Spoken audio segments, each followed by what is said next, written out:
बिस्मिल्लाहिर्रहमानिर्रहीम। अस्सलाम वालेकुम नाज़रीन, आप यूट्यूब चैनल देख रहे हैं, मैं इमरान खान। नाज़रीन, आज़ाद कश्मीर के अंदर सूरत हाल वही जैसे आज़ाद कश्मीर के लोग चाह रहे थे। पूरा आज़ाद कश्मीर बंद है, तमाम बाज़ार, सड़कें, सब कुछ बंद कर दिया वहाँ के अवाम ने।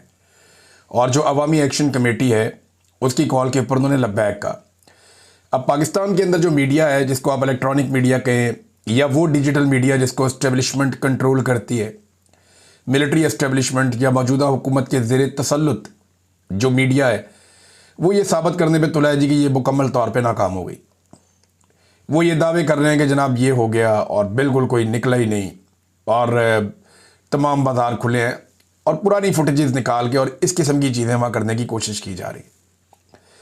हालांकि आज़ाद कश्मीर की तारीख़ में इस लेवल की जो कामयाब एहतजाजी कॉल है वो इससे पहले कम देखी गई। मीडिया ये क्यों कर रहा है? देखें, यही इंडिया का मीडिया करता है।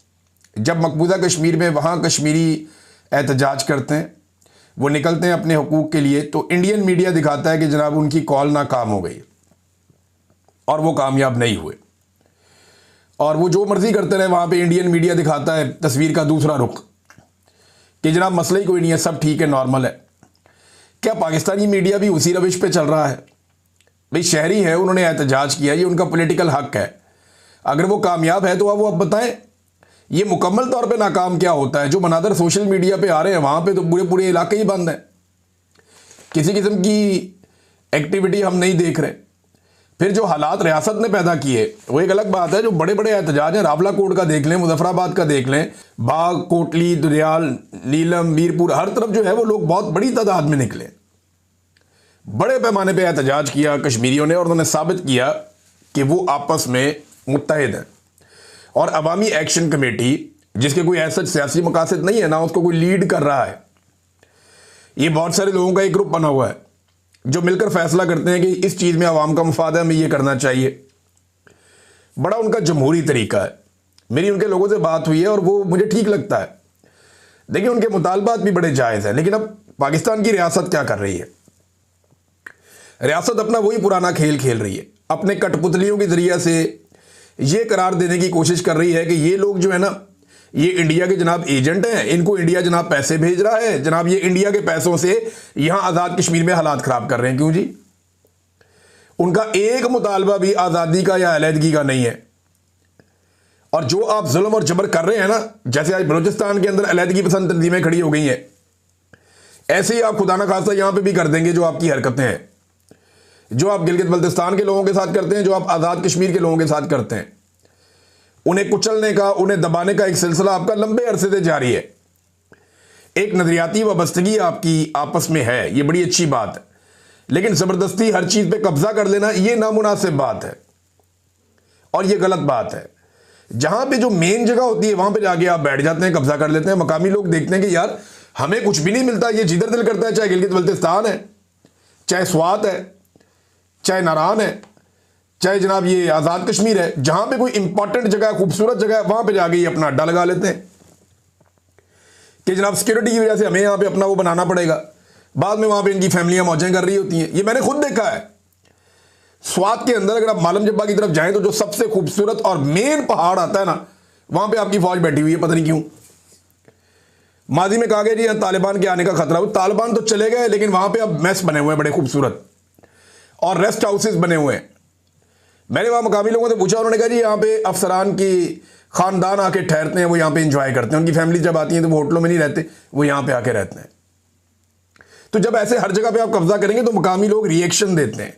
वही रिएक्शन आज आपका दरवाज़ा खटखटा रहा है। कब्जे के साथ काम चलता नहीं। अब कश्मीर जनाब पूरा बंद हो गया और फिर वहाँ पे हालात ख़राब करना शुरू कर दिए। एग्जैक्टली वही कोशिश की गई जो 9 मई को हुई थी, जो हमने पंजाब में देखा था, पाकिस्तान में बाकी एरियाज में देखा था, वही हम उससे मिलता जुलता आज़ाद कश्मीर में देख रहे हैं। सादा कपड़ों में लोग हैं, उनमें से कुछ लोगों ने मुंह के ऊपर नकाब पहने हुए और लोग धड़ाधड़ फायरिंग कर रहे हैं। सिक्योरिटी फोर्सेस वहाँ पे मौजूद हैं, लोग मोबाइल फ़ोन से वीडियोस बना रहे हैं, लेकिन इसके बावजूद उन्हें रोकने वाला कोई नहीं और वो सीधे फायर कर रहे हैं। अब ये सादा कपड़ों में बैठे हुए लोग कौन हैं?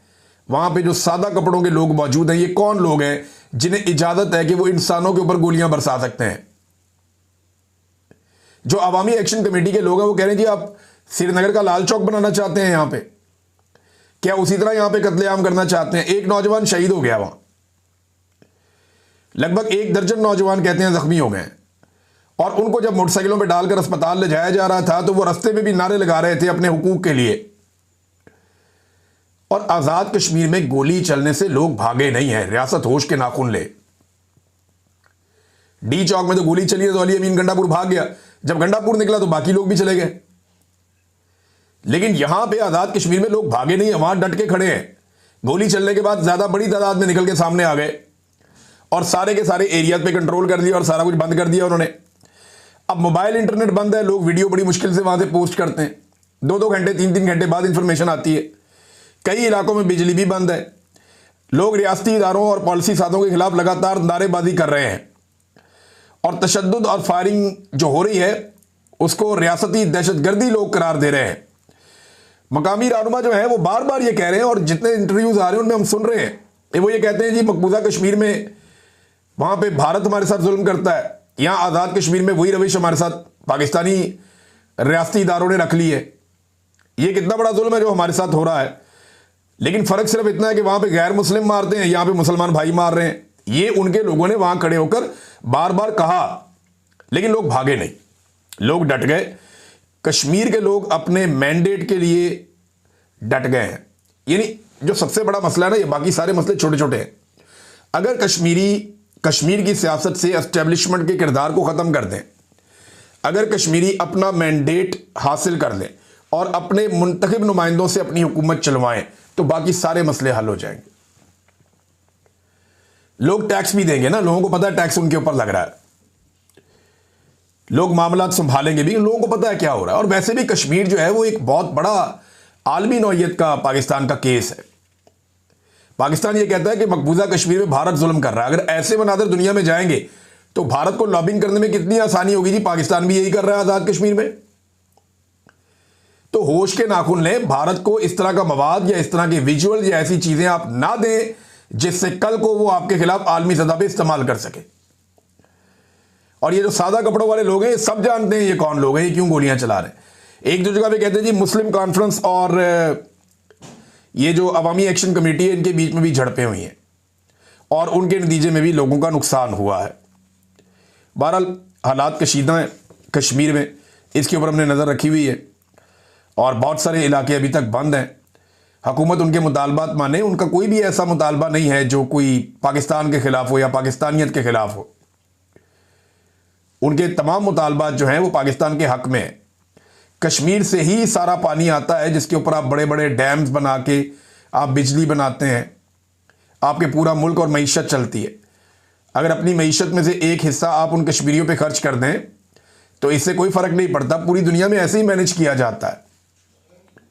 कश्मीरी कहते क्या है, वो ये कहते हैं जनाब ये आप मुराद बंद करें ना अपनी, ये अफसरशाही बंद करें, करप्शन बंद करें, 2 नंबरियाँ बंद करें। और ये जो एस्टेब्लिशमेंट अपने 12 बंदे ला के असेंबली में बैठा देती है जिनके ज़रिए से वो हुकूमतों को कंट्रोल करते हैं, वो बंदे बैठाना बंद कर दें। अपने कठपुतली उठा लेते हैं, कोई किस शहर से, कोई किस शहर से, कोई किस शहर से, उनको ला के बैठा देते हैं। और वो बंदे जो हैं वो एस्टेब्लिशमेंट के लिए काम करते हैं बजाय इसके कि अवाम के लिए काम करें। जैसे कि मौजूदा पाकिस्तान की हुकूमत है, शहबाज शरीफ को आसिफ मुनीर के लिए काम करना है, पाकिस्तानियों के लिए काम नहीं करना। मरियम नवाज को आसिफ मुनीर के लिए काम करना है, पाकिस्तान के लिए काम नहीं करना। वजह यह है कि आसिफ मुनीर साहब इनको लेकर आए। अगर ये अवाम के वोटों से आए होते तो ये अवाम के लिए काम कर रहे होते, लेकिन जो इनको लेकर आया ये उसी को डिलीवर करके देंगे ना, उसी के लिए काम करेंगे। और ये उसको भी मायूस कर रहे हैं जिस लेवल का इन्होंने काम किया। नाज़रीन, इमरान खान साहब से मुलाकात हो गई सुबह सुबह गंडापुर की। अब आपको भी झटका लगा होगा, मैं भी हैरान हो गया कि ये गंडापुर कैसे पहुंच गया 7:30 बजे। सुबह सुबह जेल का दरवाजा खोला, गंडापुर अंदर। अब ये वही गंडापुर है जो बड़े लंबे अरसे से ये कह रहा था कि मेरी इमरान खान से मुलाकात नहीं होने दी जा रही, मेरी इमरान, मैं कहता था कि ये कैसे पॉसिबल है, ये जब चाहेगा जाके इमरान खान को मिल लेगा। तो अब गंडापुर साहब की मुलाकात हो गई इमरान खान साहब से अर्ली इन द मॉर्निंग, और वहां पे गंडापुर साहब मुलाकात करके निकल गया। अभी उन्होंने खुद से कुछ भी नहीं बताया कि क्या हुआ, लेकिन कुछ लोग ये दावा कर रहे हैं कि गंडापुर साहब की अच्छी खासी क्लास हो गई है। ज़हीम लगारी साहब हैं एक जर्नलिस्ट, और ज़हीम लगारी साहब का जो दावा है मैं आपको पढ़ के सुना देता हूँ। वो कहते हैं जी मैं तो अपनी खबर पे अभी भी कायम हूँ और खड़ा हूँ अपनी खबर पे, मैं पीछे नहीं हटता।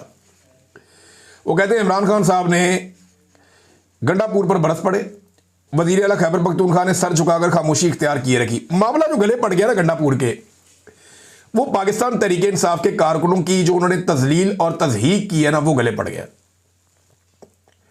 और इमरान खान साहब को ये मालूमात भी पहुंचा दी गई है कि कारकुनों ने जलसे में गद्दार गद्दार के नारे भी लगाए और जूते भी उठा के दिखाएं। अब ये बड़ी नामुनासिब और मायूब बात है, लेकिन ये हुआ है ना, फैक्ट है, आप इससे भाग तो नहीं सकते। जैसे नवाज शरीफ साहब को जूता लग गया था, फैक्चुअल था, टीवी पे दिखाया भी गया, जैसे ख्वाजा आसिफ के साथ हुआ। अब देखें ना, पाकिस्तानी टीवी चैनल्स को आप देखें कि सारे मामले उठा रहे, ये मामला नहीं उठा रहे। इससे आपको अंदाजा हो जाएगा कि एस्टेब्लिशमेंट को गंडापुर पसंद है या नहीं। क्योंकि अगर जूते दिखाए होते कारकुनों ने अलीमा खान को, तो पूरे पाकिस्तान का मीडिया सुबह से शाम तक एक ही खबर चलाता और यही चलाता। वो अंडे वाली खबर याद है आपको, बहुत दबा के ये बड़े खुश हुए। लेकिन गंडापुर के मामले में पाकिस्तान का मीडिया ये कैसे पी गया, ये सोचा आपने कभी? क्योंकि एस्टेब्लिशमेंट को जो चीज फेवर करती हो ना, वो उस चीज पे पॉलिसी अलग रखते हैं, जो ना करती है उस पर पॉलिसी अलग रखते हैं। तो यहां से आपको अलीमा खानम को, और मैं इनको लड़ा नहीं रहा आपस में, लेकिन आपको बता रहा हूं कॉमन सेंस की बात है, मैंने आपके सामने रख दी है, बाकी आप जो भी सोचें। अब नाजरीन, यही बात जब पूछी गई बैरिस्टर गौर से कि जनाब ये जूते शूते वाला मामला क्या है, तो उन्होंने कहा जी वर्कर मुश्तइल भी हो जाते हैं, गुस्सा भी कर जाते हैं। हमारी जमात में जमहूरियत है और यही जमहूरियत का हुस्न है कि लोग अपनी राय का इजहार करते हैं। बाकी जमातों में वाकई ऐसे नहीं होता। पाकिस्तान तहरीक इंसाफ का वर्कर जो है वो लीडर पे भी चढ़ के रहता है। इमरान खान साहब भी गलत फैसला करें तो साहब ने आगे खड़ा हो जाता है। बुज़दार वाले फैसले पे पाकिस्तान तहरीक इंसाफ के कारकुनों ने इमरान खान साहब की नाक में दम किए रखा, और वो हमेशा ये कहते थे, बार बार सोशल मीडिया कहता था कि ये फैसले को हम सपोर्ट नहीं कर सकते। और बुज़दार को पाकिस्तान तहरीक इंसाफ के सोशल मीडिया ने एंड ऑफ द डे तक कोई सपोर्ट नहीं दी, जिस तरह की सपोर्ट इमरान खान साहब चाहते थे कि उसको मिले। बहरहाल जो कारकुनों की तज़हीक की है गंडापुर ने, कचरे के ढेर के ऊपर बुला के और बदबूदार इलाके में बुला के, कुछ लोग कह रहे हैं जनाब कि इनकलाब ऐसे तो नहीं आता बदबूदार। ओ भाई, पाकिस्तान तहरीक इंसाफ की हुकूमत है, और जहां हुकूमत है वहां तो कोई चज की जगह के ऊपर जलसा कर लें। जिस जगह पे पाकिस्तान तहरीक इंसाफ की हुकूमत है, जिस सूबे में, वहां तो किसी बेहतर जगह के ऊपर जलसा किया जा सकता था। लेकिन कचरे और बदबू के ढेर के ऊपर आवाम को बुलाया गया ताकि लोग कम से कम आए। फिर जिस तरह की रुकावटें डाली गई वो भी हमारे सामने, लेकिन इसके बावजूद लोग बहुत बड़ी तादाद में पहुंच गए। तो फिर गंडापुर साहब ने पहले तकरीर कर दी, ताकि क्योंकि गंडापुर साहब ने जैसे ही तकरीर की लोग गुस्सा होना शुरू हो गए और इवन लोग वापस मुड़ना शुरू हो गए। तो ये हालात, गंडापुर साहब बहुत गैर मकबूल है पार्टी में, ये तो हमें आइडिया था। मैं पहले भी आपको ये कह चुका हूं कि गंडापुर साहब की मकबूलियत बढ़ गई है। अब वो गलती से भी ये फजलुर रहमान साहब को चैलेंज ना कर दें आजकल के दौर में, हो सकता है कल कोई ठीक हो जाए, इमरान खान साहब के लिए कोई अच्छा काम कर दें, पब्लिक की पल्स के ऊपर हाथ रख दें, एस्टेब्लिशमेंट के बजाय इमरान खान की बात को वजन दें गंडापुर साहब, तो ये इज्जत वापस भी आ सकती है। जैसे मैं नवाज शरीफ को कहता होता हूं कि मियां साहब आज आप एस्टेब्लिशमेंट का जूता छोड़ दें और आप इक़्तिदार की सियासत करें इक़्तिदार के बजाय, तो मियां साहब आपकी इज्जत बहाल हो सकती है। आप 3 दफा इस मुल्क के वज़ीर आज़म रहे, आपका ये अंजाम अच्छा नहीं लगता। तो इसी तरह गंडापुर साहब अगर चाहे और पब्लिक की तरफ आकर खड़े हो जाए एस्टेब्लिशमेंट की बजाय, तो एकदम सूरत हाल बदल जाएगी। अब इमरान खान साहब जेल से बैठ के इनकलाब लाने की बात करते हैं, गंडापुर साहब जलसे में आसिफ मुनीर की मिन्नतें कर रहे हैं आर्मी चीफ के कि जनाब ये मसला हल करवा दें, सारे आपके पीछे खड़े हो जाएंगे। इमरान खान साहब कहते हैं उनसे बात नहीं करनी। साफ मना किया इमरान खान ने कि गंडापुर ने, बैरिस्टर सैफ ने और बाकी लोगों ने 1-2 और नाम लिए कि कोई बात नहीं करेगा एस्टेब्लिशमेंट से। बैरिस्टर गौर को भी मना किया, और गंडापुर उसी एस्टेब्लिशमेंट को जलसे के अंदर खड़े होकर दावत दे रहे हैं कि यार ये मसला हमारा हल कर दें। ये इमरान खान साहब के अहकामात पे अमल हो रहा है। सुनने में आया कि इमरान खान साहब ने इस पे जो है वो अभी चीज़ें सामने आ जाएंगी, इस पे बैरिस्टर सलमान अकरम राजा साहब का एक स्टेटमेंट है, बड़ा इंपॉर्टेंट है। सलमान अकरम राजा साहब का स्टेटमेंट मैं आपको पढ़ के सुनाया दूं, एक्चुअली उनके साथ हुए सवाल जवाब। अच्छा, इन्होंने जेल के बाद बताया, देखिए खान साहब ने हदायत दी है कि आइंदा के लिए, वो कह रहे हैं कि मैं अभी पार्लिमानी पार्टी की हमारी मीटिंग में जाकर बात करूंगा, और खान साहब बिल्कुल वाज़ेह हैं कि पाकिस्तान की कौम अपना फैसला कर चुकी है और कौम कायदीन जो है पार्टी के, उनसे आगे निकल चुकी है। तो पार्टी के कायदीन को अब सोचना होगा कि उन्होंने कौम के साथ चलना है या कौम से पीछे रह जाना है। ये इमरान खान साहब बात कर रहे हैं कि कौम आगे निकल गई है, तुम लोग पीछे रह गए हो सारे। अब तुम लोग सोचो कि तुमने कौम के साथ चलना है या पीछे रह जाना है तुमने, क्योंकि कौम तो आगे निकल गई है। और ये पार्टी के हर लीडर के लिए ये बात है, और जो मुआज़िज़ जितने भी रहनुमा है पार्टी के, उन सब के लिए है। खान साहब बड़े वाज़ेह हैं और उन्होंने ये बात की है कि कौम के साथ तहरीक इंसाफ को खड़ा होना होगा। साफ़ी ने पूछा कि जलसा हुआ, उस पर खान साहब ने क्या कहा। उन्होंने कहा जलसे के इंतज़ामी मामलात में वही बदबू वाला मामला, कचरे वाला मामला, उसके ऊपर खान साहब ने शिकायत थी। खान साहब तक मुकम्मल बात शायद बराह रास्त नहीं पहुंची थी, लेकिन इस पर रिपोर्ट हो रहा है कि खान साहब ने बरहमी का इजहार किया है। जलसे में जो जूते वगैरह दिखाए गए, इन पर बानी पीटीआई बरहम नहीं हुए, ये पूछा। तो देखिए, अगर कुछ लोगों ने ऐसा किया है तो इसी तनाजुर में खान साहब ने कहा कि हमें कौम की नब्ज समझनी चाहिए। ये नहीं कहा खान साहब ने कि लोगों ने गलत किया, उन्होंने कहा कौम की नब्ज समझनी चाहिए। अगर कौम आगे निकल गई तो हमें कौम का साथ देना है, हम कौम से पीछे नहीं रह सकते। ये इमरान खान साहब ने जेल में कहा। फिर एक और सवाल किया गया कि अली अमीन गंडापुर साहब सूबाई जो है मामलात नहीं संभाल सकते तो कुर्सी छोड़ देनी चाहिए। फिर अलीमा खानम के बारे में एक प्रोपेगेंडा चल रहा है टीवी चैनल्स के ऊपर कि उन्हें कहा कि जनाब आप मुदाखलत कर रही हैं और आप पीछे हटें और मुदाखलत नहीं करनी चाहिए। तो इस पर उन्होंने कहा जी ऐसी कोई बात हुई नहीं, अलीमा खान बिल्कुल कोई दखल अंदाजी नहीं करती, ये एक नौयत की इल्ज़ाम तराशी है। जबकि बाकी बातें उन्होंने कहा जी वो खुद ही आपको बाद में पता चल जाएंगी, पार्टी की एक मीटिंग होगी, उसके बाद कुछ और चीज़ें हम बताएंगे। अच्छा जी, ये गंडापुर साहब की मुलाकात के हवाले से भी इन्होंने खुलकर बात नहीं की सलमान अकरम राजा साहब ने। अब इमरान खान साहब की बहनें जब चीज़ें बताएंगी, जब इमरान खान साहब के अपने ट्विटर हैंडल से तफसीलात आएगी, तो मैं आपके सामने रखूँगा कि एक्चुअली ये हो क्या रहा है और इमरान खान साहब अब क्या सोच रहे हैं। वैसे पाकिस्तान तहरीक इंसाफ का जो सोशल मीडिया है, जहाँ से इमरान खान साहब का ये ट्विटर ऑपरेट किया जाता है, वहाँ तक बहुत सारे पाकिस्तान तहरीक इंसाफ के लोगों की रसाई है, लेकिन वो कोशिश करते हैं कि वही बात कहें जो खान साहब ने जेल में कही है, और अभी वो चीज़ें सामने आ जाएंगी। डिग्री वाला जो मामला था नाज़रीन, ये डिग्री वाला मामला वो है जो जस्टिस जहांगीरी वाला मामला। इसमें जस्टिस डोगर ने उन्हें फारिग कर दिया था कि जनाब अब ये काम नहीं कर सकते, काम से रोक दिया गया था। तो सुप्रीम कोर्ट ऑफ पाकिस्तान में दूसरा ऑर्डर आ गया। ऐसा लगता था कि जजेज ये करना नहीं चाहते, इस ऑर्डर को मुअत्तल नहीं करना चाहते, वो नहीं चाहते कि जस्टिस जहांगीरी काम करें। लेकिन जिस तरीके से वहाँ पे वकला ने, सीनियर तरीन वकला ने, मुनीर मलिक साहब भी वहाँ मौजूद थे, इन्होंने जैसे इस केस को लड़ा, जिस तरीके से इन्होंने मामले को उठाया, तो वहाँ जजेस को मजबूरन उन्हें बहाल करना पड़ा, और वो फैसला जो वहाँ पे जस्टिस डोगर वगैरह ने दिया हुआ था उसे रोकना पड़ा, मुअत्तल करना पड़ा, और अब जस्टिस जहांगीरी जो हैं वो काम कर पाएंगे। लेकिन कुछ टाउट्स जो हैं वो ये क्लेम कर रहे हैं एस्टेब्लिशमेंट से बात करने के बाद कि जस्टिस जहांगीरी को बहुत जल्द फारिग कर दिया जाएगा। जस्टिस जहांगीरी का पहली मरतबा मौके भी है, उन्होंने 34 साल काम करता रहूँ तो 34 साल के बाद मेरी डिग्री जाली हो गई। मामला वही है ना जो पूरा पाकिस्तान कह रहा है कि जब तक ये जज और तमाम ओहदों के ऊपर रहा ये शख्स, तब तक किसी को कोई प्रॉब्लम नहीं था। जैसे ही इस आदमी ने एस्टेब्लिशमेंट को छेड़ा, एस्टेब्लिशमेंट ने इसकी डिग्री जाली कर दी 34 साल के बाद। ये है पाकिस्तान का निज़ाम। पाकिस्तान पीपल्स पार्टी और नून लीग नाज़रीन आजकल नूरा कुश्ती कर रही है, और नूरा कुश्ती की वजह मैं आपको बता देता हूं। ये मुझे सोर्स ने बताई, बड़ी मज़ेदार बात है। नून लीग और पीपल्स पार्टी ने पीटीआई की जितनी मुखालफत की, उतना ज़्यादा वो नीचे जाते हैं।